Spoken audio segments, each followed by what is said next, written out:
তেলের দাম নাকি বাড়ায়া দিচ্ছে। আমার মোটর স্কুটি এবং গাড়ির তেলও পাওয়া খুব সংকট। তো যাই হোক, তেলের দাম বাড়া দিচ্ছে, কিন্তু খাবারের তেলের কি দাম বাড়াইছে বলেন তো? এই আপনাদের ভাইয়া যায় এই যে 10 কেজি সরিষার তেল নিয়ে আসলো, বলতেছে তেলের দাম বাড়ায়া দিবে, তেল এনে রাখো।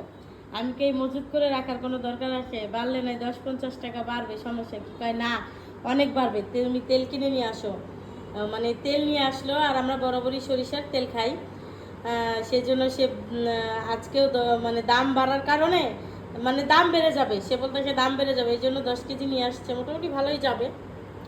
তো এই হচ্ছে আপনাদের ভাইয়ের কাণ্ড। আমি বাসায় ছিলাম, ও যা নিয়ে আসছে, কি যে একটা অবস্থা সেটা, মানে ওর কথা হচ্ছে দেশের দুর্ভিক্ষ চলে আসবে, বেশি করে চাল কিনো, বেশি করে তেল কিনো, এটা হচ্ছে।